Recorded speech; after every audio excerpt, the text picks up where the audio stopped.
Assalamualaikum warahmatullahi wabarakatuh. Halo anak-anak semua, bagaimana nih kabarnya? Semoga kalian dalam keadaan sehat walafiat ya.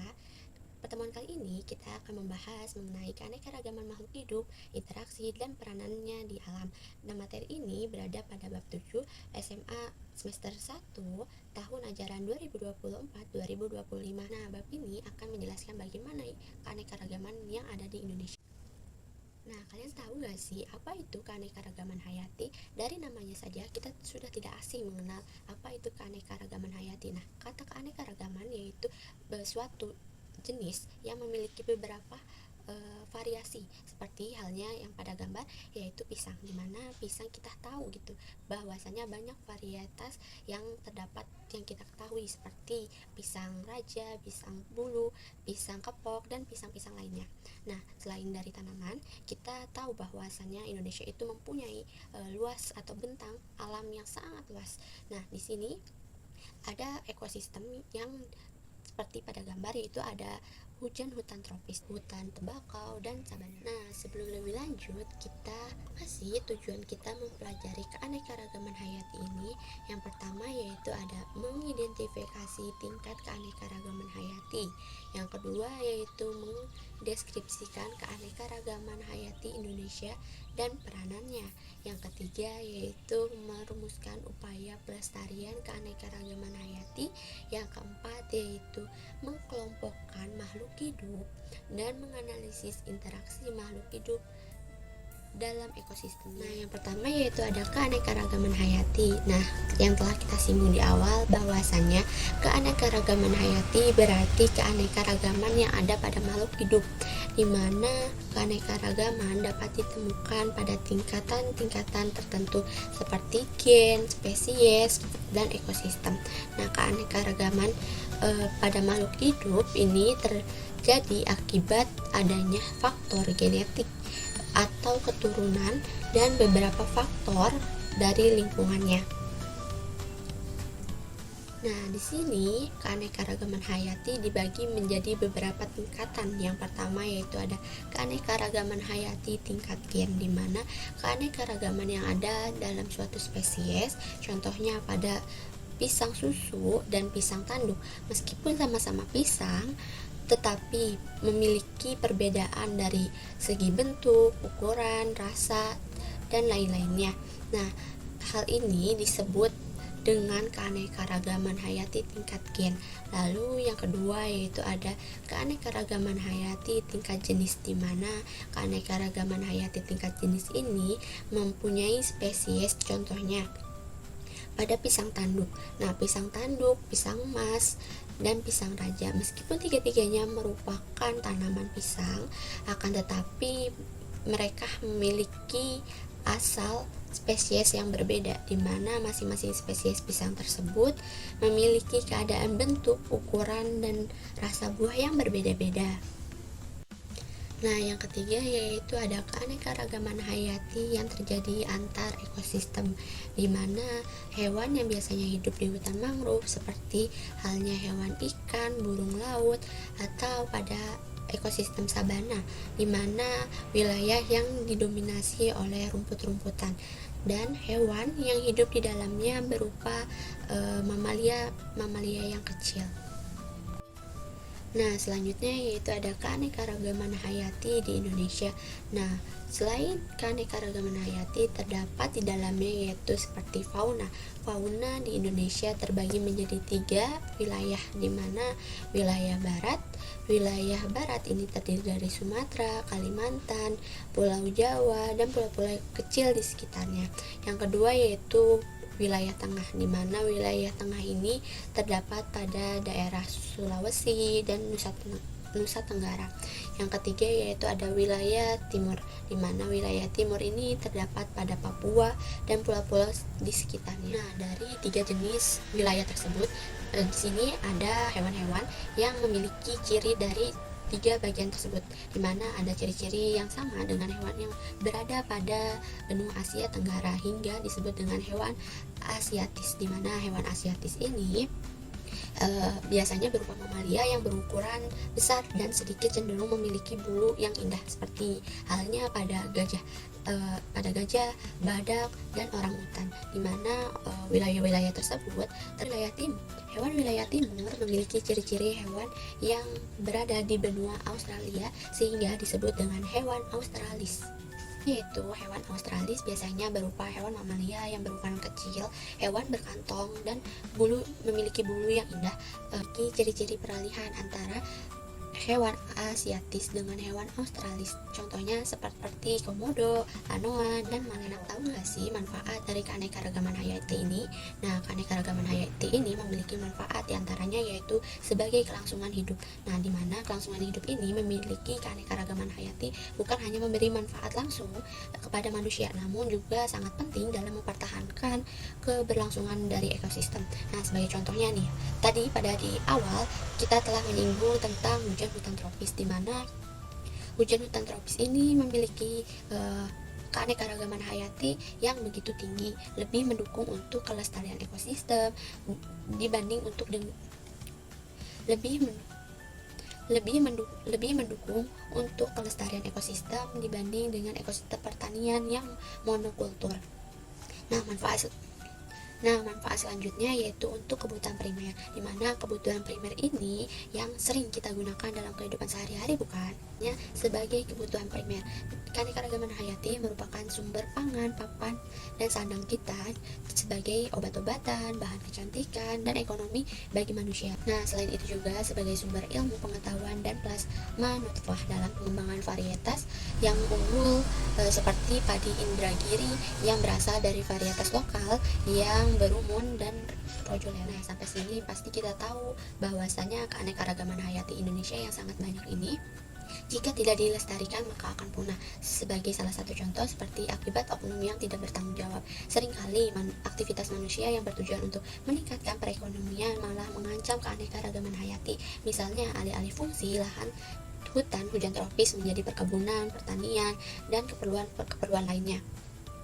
Nah, kegiatan-kegiatan ini mengakibatkan berkurangnya habitat beberapa makhluk hidup yang hidup di hutan hujan tropis tersebut, musnahnya spesies yang hidup di dalam hujan hutan tropis tersebut.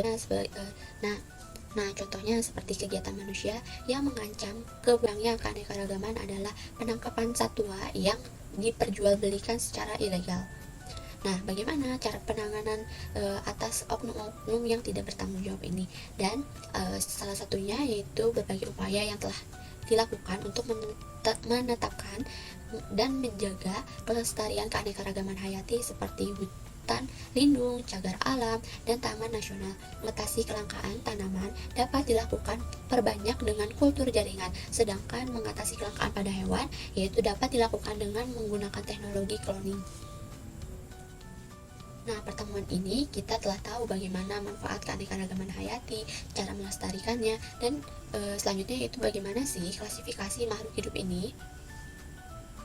Berdasarkan para ahli, mengelompokkan makhluk hidup dibagi menjadi beberapa kelompok, yaitu dalam sejarah mengelompokkan makhluk hidup menggunakan dua skema, yaitu skema klasifikasi buatan dan skema alami.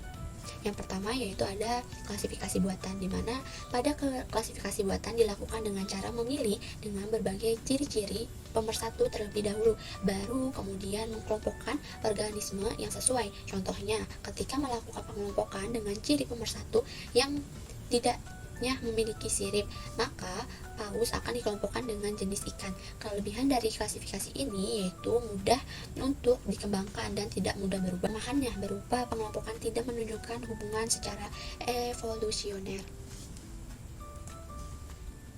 Nah, yang kedua tadi yaitu ada klasifikasi secara alami atau dikelompokkan sesuai dengan organisme yang dilakukan berdasarkan kemiripan terlebih dahulu dan baru kemudian mengidentifikasi bagaimana ciri-ciri yang dimiliki satu sama lainnya. Dan kelemahan dari klasifikasi secara alami ini yaitu mengelompokkan bisa berubah-berubah jika ditemukan informasi yang terbaru atau ditemukan baru-baru ini. Nah, tadi kita telah tahu bagaimana cara mengklasifikasikan makhluk hidup. Nah, selanjutnya yaitu ada pengelompokan makhluk hidup dan peranannya. Nah, di sini yaitu ada klasifikasi makhluk hidup menurut sistem 5 kingdom, di mana yang pertama yaitu ada Monera, yang kedua yaitu ada Protista, yang ketiga yaitu ada fungi, yang keempat yaitu ada plantae, yang kelima yaitu ada makhluk hidup berdasarkan sistem 5 kingdom tadi memiliki ciri utama dan contohnya yaitu pada Monera. Yang pertama yaitu memiliki sel satu dan tidak memiliki membran inti, contohnya pada bakteri. Nah, kita tahu dong, bakteri itu tidak dapat dilihat oleh mata secara langsung kan. Dan contoh lainnya yaitu ada alga biru dan alga hijau. Nah, ciri utama yang kedua, tingkatan kedua yaitu ada protista, di mana ciri utamanya memiliki satu sel atau multiseluler yang sederhana, memiliki membran inti, dan contohnya seperti amoeba, paramecium, dan alga. Tingkatan yang ketiga memiliki ciri utama yaitu heterotrof, dinding sel terbuat dari kitin, contohnya seperti jamur, ragi, kupang. Tingkatan yang keempat yaitu ada plantae. Plantae memiliki ciri utama yaitu bersifat autotrof dan memiliki dinding sel yang terbuat dari selulosa, contohnya seperti tumbuhan hijau, lumut, paku, dan lainnya. Mamalia bersifat heterotrof, tidak memiliki dinding sel, contohnya pada hewan yang menyusui dan serangga serta ikan-ikanan. Selanjutnya yaitu ada makhluk hidup dalam ekosistem. Makhluk hidup harus berinteraksi dengan makhluk hidup lainnya dan juga dengan lingkungan sekitar untuk bertahan hidup. Nah, contohnya pada lebah. Lebah mengisap nektar pada bunga untuk menjadikan madu, sedangkan tanaman memerlukan lebah untuk membantu proses penyerbukan sehingga tanaman dapat memperbanyak diri melalui biji. Kita telah tahu tadi bahwasannya makhluk hidup dalam ekosistem. Nah, tahu nggak sih apa itu ekosistem? Nah, ekosistem adalah unit struktural dan fungsional ekologi, di mana organisme hidup berinteraksi satu sama lain dan dengan lingkungan sekitar. Setiap ekosistem memiliki ciri-ciri atau ciri khas karena adanya perbedaan komponen, dan komponen ini terbagi menjadi dua, yaitu ada komponen biotik atau yang disebut dengan makhluk hidup, dan yang kedua yaitu ada komponen abiotik atau tak hidup. Dan interaksi komponen ekosistem yaitu ada interaksi antar komponen ekosistem. Nah, dalam ekosistem komponen biotik makhluk yang hidup dan abiotik yaitu komponen tak hidup saling berhubungan melalui siklus materi dan aliran energi, di mana siklus materi adalah perputaran materi yang menjadi di antara komponen ekosistem. Materi yang dimaksud adalah senyawa kimia yang menyusun tubuh makhluk hidup seperti air, karbon, oksigen, nitrogen, dan sulfur, di mana senyawa kimia tersebut berpindah dari komponen biotik ke komponen abiotik untuk kembali lagi ke komponen yang semula yaitu komponen biotiknya. Dan berdasarkan hukum kekekalan energi, energi hanya berubah bentuk, tidak dapat dimusnahkan dan tidak dapat diciptakan. Di ekosistem energi panas tidak dapat dimanfaatkan kembali oleh produsen sehingga energi tidak kembali lagi ke ekosistemnya. Ekosistem terjadi peristiwa makan dan makanan disebut dengan rantai makanan.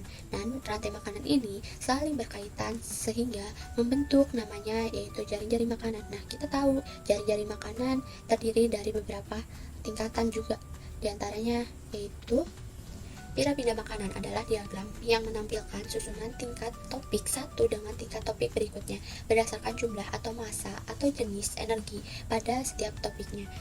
Tingkatan topik adalah posisi organisme dalam rantai makanan atau jaring-jaring makanan. Tingkat topik satu yaitu seperti produsen. Produsen ini terdiri dari tumbuhan. Pada tingkat 2 yaitu ada konsumen 1 yang memakan produsen, sehingga tingkat topik 3 adalah konsumen 2 memakan dari konsumen 1. Dan berdasarkan dari tingkatan tadi terdiri dari 4 bagian, yaitu ada predasi yaitu hubungan antar predator dengan mangsanya. Contohnya pada diagram tersebut yaitu tikus dan ular. Nah, tikus dan ular yaitu salah satu contoh dari predasi. Kemudian tingkatan kedua yaitu ada kompetisi, dan kompetisi ini yaitu hubungan atau persaingan seperti pada pohon dan rumput. Mereka bersaing mendapatkan unsur hara dan air di dalam tanah.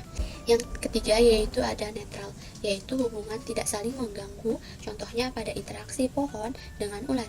Dan pohon dan ular ini memiliki simbiosis, yaitu interaksi dua jenis makhluk hidup yang hidup bersamaan, tidak saling mengganggu satu sama lainnya.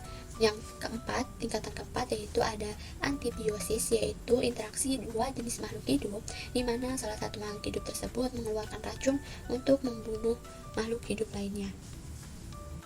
Nah, anak-anak semua, kita sudah berada pada ujung materi atau telah selesai materi yang terdapat pada keanekaragaman hayati kelas 10 semester 1 ini. Semoga ilmu yang disampaikan bermanfaat. Mohon maaf. Wassalamualaikum warahmatullahi wabarakatuh.